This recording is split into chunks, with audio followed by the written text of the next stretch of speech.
Columbus, New Mexico. The last train came through here in 1961. They tore up the tracks in 65. The old depot is now a museum, with memorabilia from the days Columbus was a railroad town, and reminders of a tragic event in the town's history. Because of that event, Columbus briefly became the most populous town in the state. Over 10,000 soldiers were based here. 8 aircraft were stationed here as well.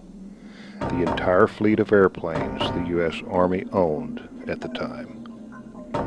The reason? The United States had been invaded.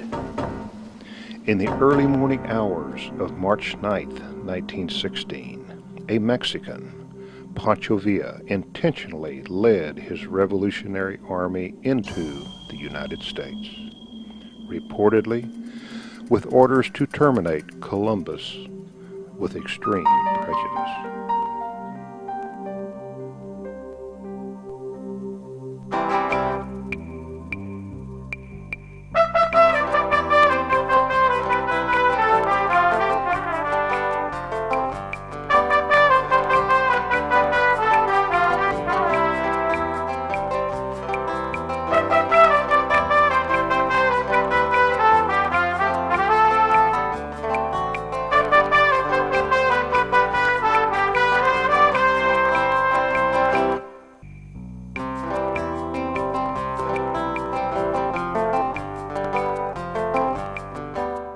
In Mexico, Pancho Villa was involved in yet another revolution, this time against his former ally and now president, Venustiano Carranza.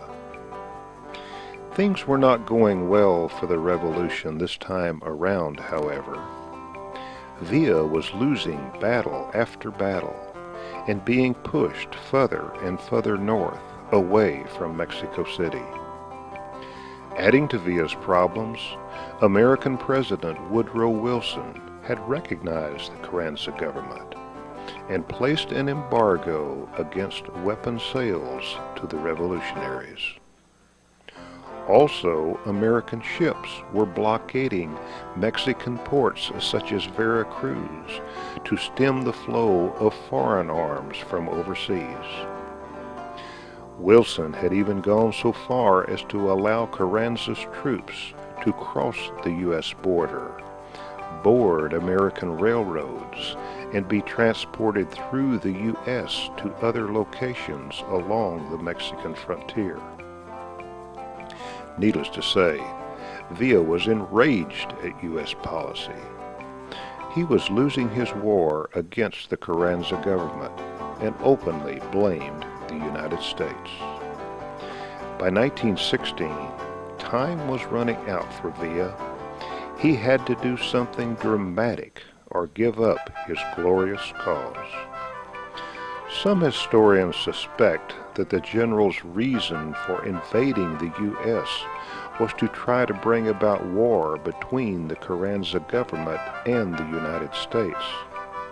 That was certainly a possibility, for nothing would aid his revolution more. Thus the stage was set for Villa to do what no foreign army had done in over 100 years: invade the continental United States.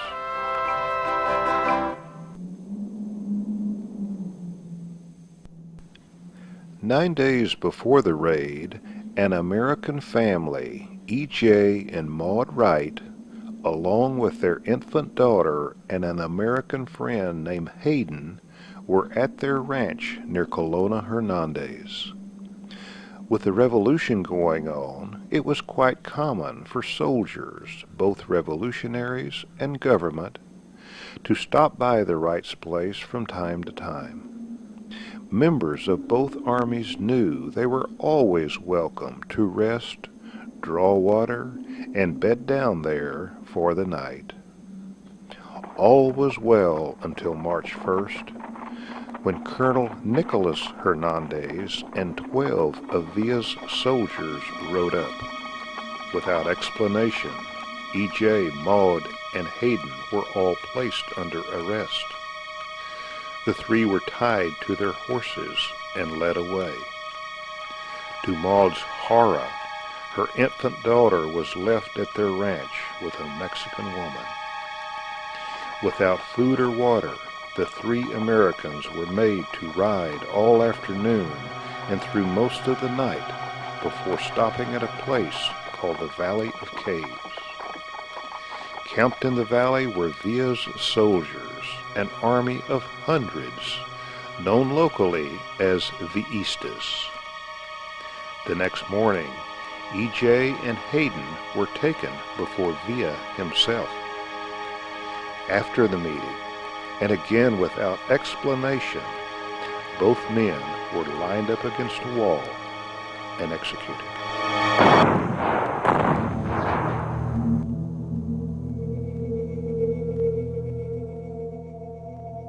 After breaking camp, Maud was again tied to her horse and with little food or water, made to ride hard with the army north towards the U.S. border.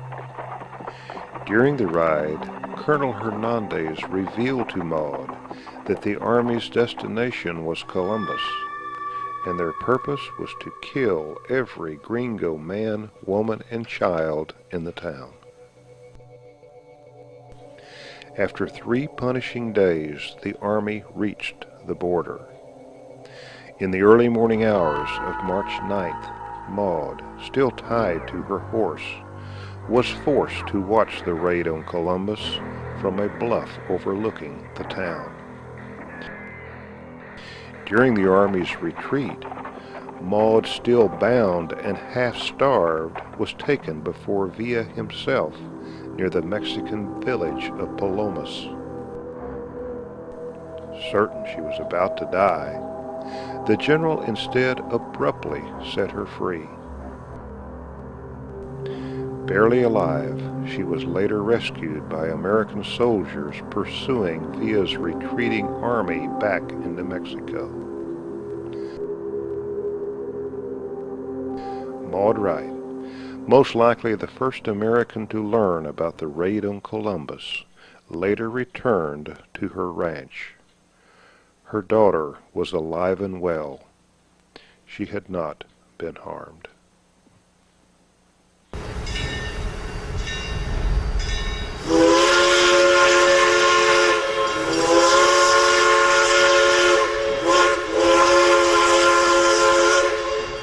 The evening train from El Paso to the West Coast usually arrived in Columbus about midnight. Known locally as the Drunkard's Special, this popular train was usually crowded with drummers heading west and soldiers getting off at Columbus, home of the 13th Cavalry Regiment at Camp Furlong. In the early morning hours of March 9th, First Lieutenant John Lucas stepped off this train at Columbus, then slowly made his way in the dark to his adobe quarters, just south of the tracks and across the dirt road from camp. In barely 4 hours, 26-year-old Lucas, the commander of machine gun troops at Furlong, would become the first soldier to realize that Columbus was under attack. 61-year-old Colonel Herbert J. Slocum, regimental commanding officer, was asleep in his quarters several hundred yards northeast of the tracks. The colonel had 21 officers and 532 soldiers under his command, in which to patrol 65 miles of vacant border, both east and west of Columbus. This particular night, Slocum had 158 of his men dug in along the border 14 miles west of Columbus, and 67 others guarding the border crossing near Palomas, 8 miles due south of town. The rest of Slocum's regiment, 7 officers and 341 soldiers, were in camp, but that number included headquarters and other non-combatants, as well as fighting men. Columbus itself consisted mainly of adobe and frame houses scattered both east and west of the Deming Road, and a business district with 2 hotels, a bank, post office, and several stores located generally within a 2-block area. Approximately 300 civilians called Columbus home. All were about to be rudely awakened by an approaching army with orders to kill. Somehow, Villa picked just the right spot for his army to cross the border. The Villistas simply cut the fence between the 2 dug-in detachments, then silently moved an army of hundreds into the United States. Once on the outskirts of town, Villa split his force. A detachment turned east towards Furlong, while the main force continued up the Deming Road to the center of town. Without warning, Lieutenant Lucas's quarters was suddenly surrounded by an army. He awoke in a cold sweat, realizing immediately what was going on. He quickly grabbed his pistol and was hurriedly pulling up his trousers when he heard a shot, followed rapidly by 3 more. The shots were coming from the direction of camp. A guard, Private Fred Griffin of K Troop, had become the first casualty of the raid. Though mortally wounded, the private had managed to return fire, killing 3 Villistas before slumping to the ground, dying. Unable to locate his boots in the dark, Lucas, though barefooted, fled his quarters in the confusion. He raced around the Villistas' flank, then picked his way cautiously towards the barracks that housed his machine gun troops. Lieutenant James Castleman, the officer of the day, ran out of his guard shack, pistol in hand.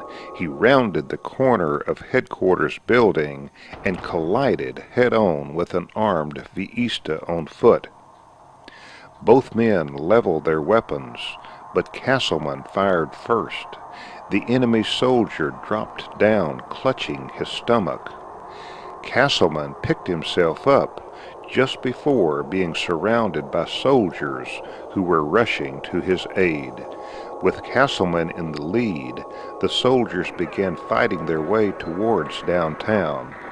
The lieutenant decided to head for the bank. He figured it would be one of Villa's prime targets. Castleman's squad experienced hand-to-hand fighting, left several dead and others wounded while punching through the Villistas' line. The squad finally did reach town and hurriedly set up a defensive perimeter around the bank and a nearby hotel. From his position, Castleman could see Villa's men racing their horses up and down the Deming Road and Broadway. They were torching buildings, entering homes, the other hotel and businesses. They were firing at anyone who ventured out into the streets.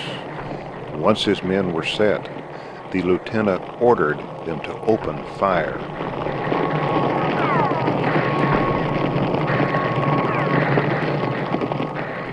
With these soldiers in position, Villa was never able to loot the bank.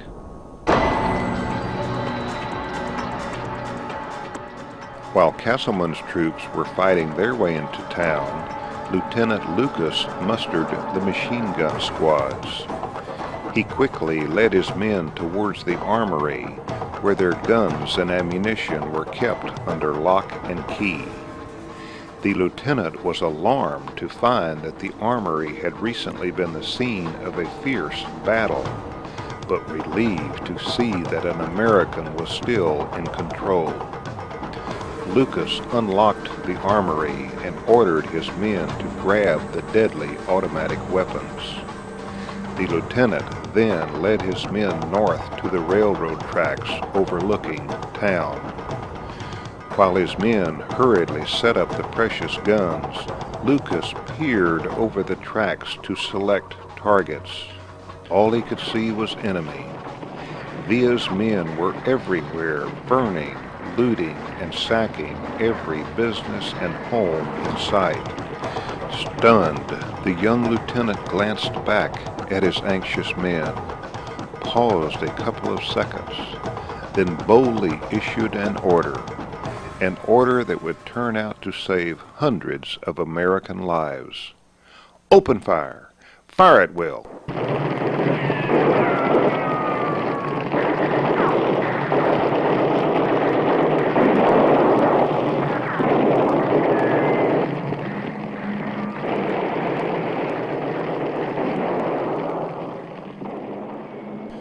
It was all over at sunup. Villa and his raiders limped back into Mexico just before dawn. About 75 troopers of the 13th Cavalry, led by Lieutenant Frank Tompkins, pursued Villa 15 miles into Chihuahua. They passed dead and dying Villistas along the way, had a few skirmishes, and recovered some discarded loot. 18 Americans lost their lives in the raid, 8 soldiers and 10 civilians. Many of the civilians were killed when the raiders looted the unguarded hotel. Others in their thin frame houses are ones who tried to escape into the deadly streets. Those who remained in homes with thick adobe walls are others who fled to the desert and hid in nearby auroras were saved. Susie Parks, a night telephone operator, gave the outside world a running account of the battle as it was going on. From beneath her switchboard, Parks remained on her phone during the raid, bravely describing the horrible things that were happening right outside her door. President Wilson received the news about Columbus at bedside in the White House. At about the same hour, Lieutenant Lucas discovered that he had fought the entire battle without his boots. The first detailed account of the raid came from 2 reporters who happened to be in Columbus at the time. Acting on rumors that Villa was near the border, the 2 had arrived in town the day before, hoping to be near any fighting that might break out. They were. When the Villistas began their retreat, the 2 raced from their hotel to the depot. They broke down the door to get to the telegraph and spent the morning wiring eyewitness accounts of the raid to their paper and thus to the world. Villa's raid on Columbus was pronounced a failure by some and a success by others. From a military standpoint, it was a dismal failure. Once Castleman took up his position at the bank and the machine gun squads got into action, Villa didn't have a chance. The raid cost him over 200 dead and wounded. Their bodies were piled like cordwood in the desert and burned. 8 Villistas were captured. These prisoners were later tried in nearby Deming. 7 were hanged for their crime. Only a young boy was set free to return to Mexico. Others classified the raid as a political success.